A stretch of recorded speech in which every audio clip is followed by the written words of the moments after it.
안녕하세요. 또야사이언스입니다. 중학교 2학년 과학 5단원 두 번째 시간으로 오늘은 영양소에 대해 정리하겠습니다.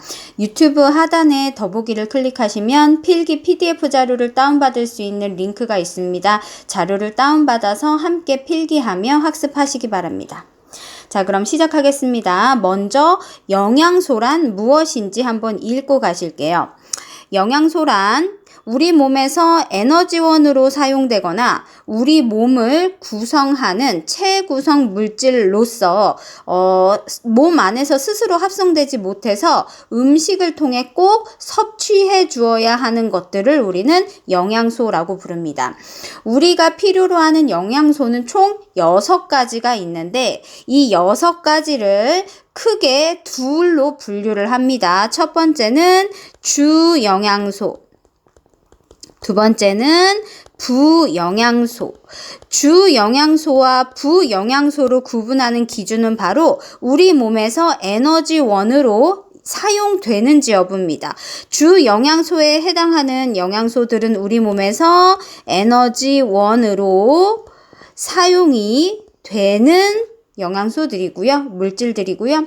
부영양소는 에너지원으로는 사용되지 않지만 우리 몸을 구성하거나 우리 몸의 생리 기능을 조절하는 데 꼭 필요해서 섭취해 주어야 하는 것들이 부영양소입니다. 주 영양소에 해당하는 그 물질로는 우리가 일명 탄단지라고 부릅니다. 탄수화물, 단백질, 지방.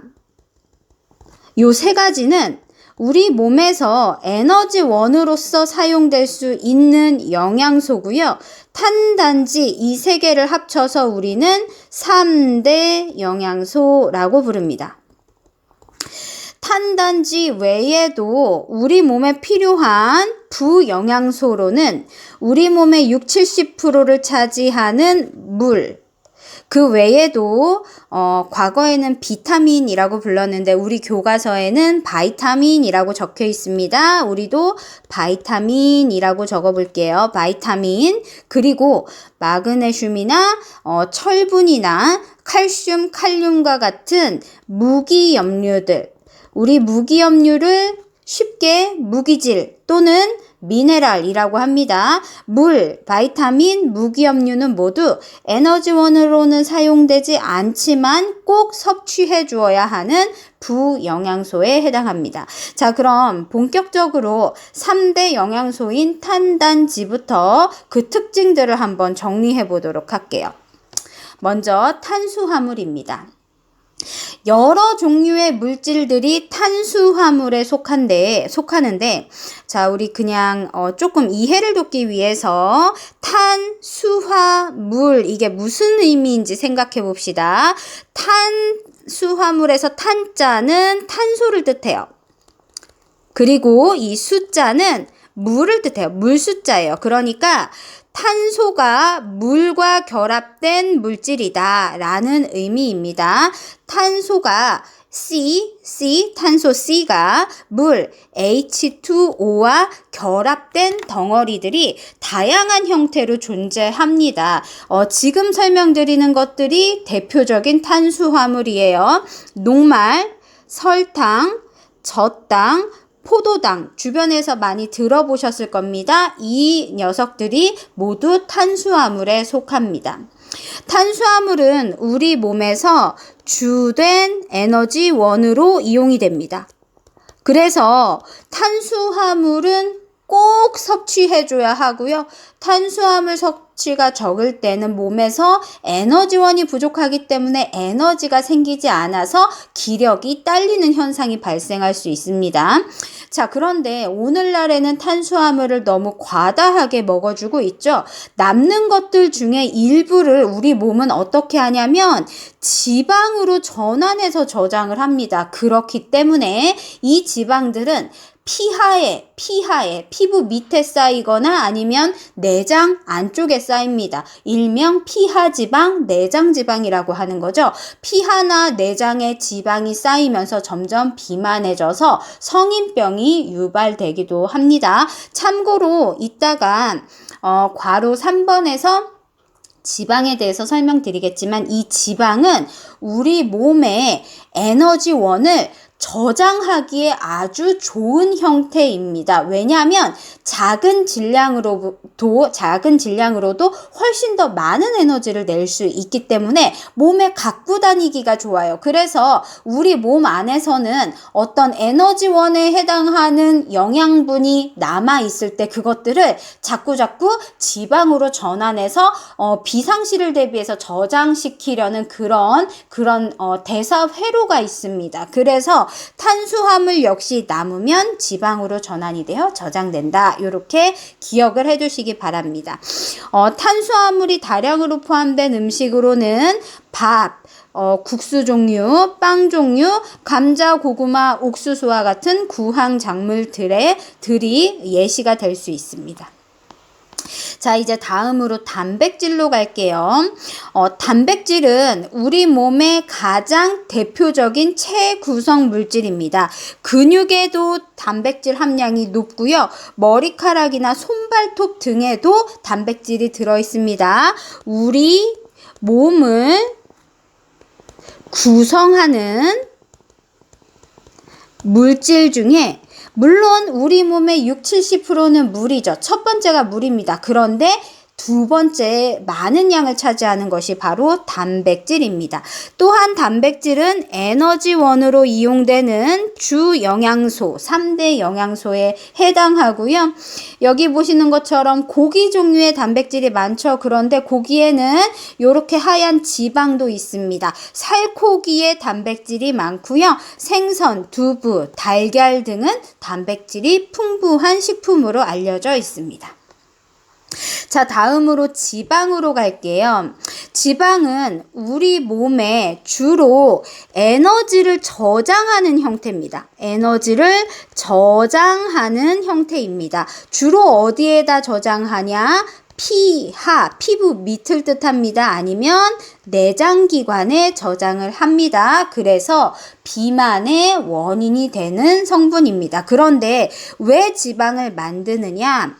탄수화물이나 단백질 섭취가 극도로 적을 때 또는 없을 때 이 저장된 지방으로부터 에너지를 만들어서 지방을 태워서 에너지를 만들어서 생명을 유지해야 되기 때문에 에너지를 지방 형태로 저장을 하는 겁니다. 참고로 지방은 탄수화물, 단백질에 비해서 탄수화물, 단백질, 지방이 모두 1g씩 저장됐다 하더라도 탄수화물, 단백질은 4kcal 정도의 에너지만 생산할 수 있는데 반해 지방은 무려 9kcal의 에너지를 1g당 낼 수 있습니다. 탄수화물, 단백질에 비해서 2배 이상의 에너지를 낼 수 있기 때문에 이 지방은 에너지를 저장하기에 아주 좋은 형태이다. 이렇게 기억하시면 됩니다. 지방은 우리 몸에서 에너지원으로 이용되는 주 영양소, 3대 영양소에 해당하고요. 특히 우리 몸에서 모든 생명체는 세포로 이루어져 있고 그 세포는 세포막으로 둘러싸여져 있는데 세포막의 구성 성분으로서 또 중요한 역할을 차지합니다. 음식 중에는 버터나 콩기름, 포도씨유, 올리브유 같은 식물성 기름, 돼지고기에 있는 기름이나 소고기에 있는 기름과 같은 동물성 기름, 지방이 많이 들어있고요. 땅콩과 같은 견과류에도 지방이 그것도 질 좋은 지방이 다량으로 포함되어 있습니다. 자, 여기까지 3대 영양소 설명을 마쳤고요. 이제 부영양소를 정리하겠습니다. 부영양소는 에너지원으로는 사용되지 않지만 우리 몸을 구성하거나 생리기능을 조절하는 데 있어서 꼭 필요한 물질로 음식을 통해서 섭취해줘야 되는 것들입니다. 첫 번째는 물. 우리 몸의 60에서 70%를 차지하는 게 물입니다. 자, 그리고 이 물은 다른 물질들에 비해서 쉽게 온도가 오르락내리락 변하지 않습니다. 그래서 체온을 일정 범위 내에서 유지하는 데 있어서 몸의 대부분이 물로 이루어져 있다는 건 굉장한 장점입니다. 또한 물은 무엇이든 잘 녹이는 성질이 있어요. 그래서 영양소나 노폐물 같은 것들이 이 물에 녹아서 원활하게 우리 몸 전체를 순환하면서 필요한 곳으로 운반이 될 수 있는 특징도 있습니다. 자, 두 번째로 바이타민으로 가겠습니다. 바이타민의 종류로는 바이타민 A, D, E, K 그리고 바이타민 B 종류들 B1, B6, B12 그리고 바이타민 C가 있는데요. 자, 이 중에서 바이타민 A, D, E, K는 일명 지용성 바이타민이라고 해서 물에 녹지 않고 자, 이 지용성은 기름에 녹는다는 뜻입니다. 기름에 녹는 바이타민 종류입니다.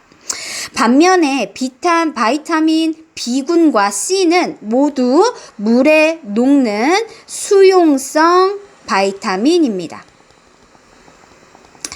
바이타민은 체구성 물질은 아니에요. 하지만 극미량으로 우리 몸에 존재하면서 우리 몸의 생명 현상을 조절해 주는 데 있어서 중요한 기능을 합니다. 따라서 바이타민도 음식을 통해서 충분한 양을 섭취해 줘야 하고요. 적은 양이기 때문에 조금이라도 부족하게 되면 이상 증상이 나타납니다. 예를 들어서 바이타민 A가 부족하면 야맹증, 깜깜할 때 잘 보이지 않는 증상, 야맹증의 원인이 될 수 있고요.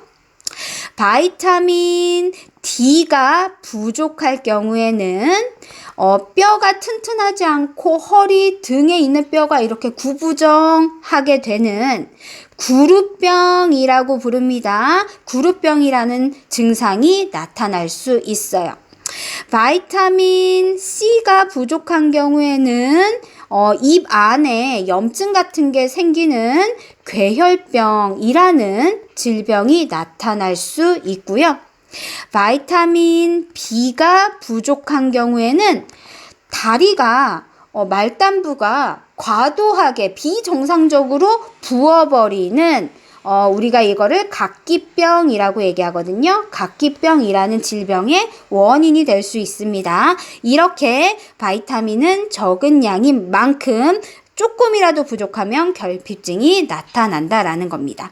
바이타민은 아시다시피 과일이나 채소에 다량 함유되어 있기 때문에 고기나 튀김류만 많이 먹을 것이 아니라 과일과 채소도 열심히 먹어주어야 합니다. 마지막으로 무기염료입니다. 우리가 칼슘, 칼륨, 인, 마그네슘, 나트륨 같은 성분들을 많이 들어보셨을 겁니다. 얘네들을 합쳐서 우리는 무기염류, 쉽게는 무기질,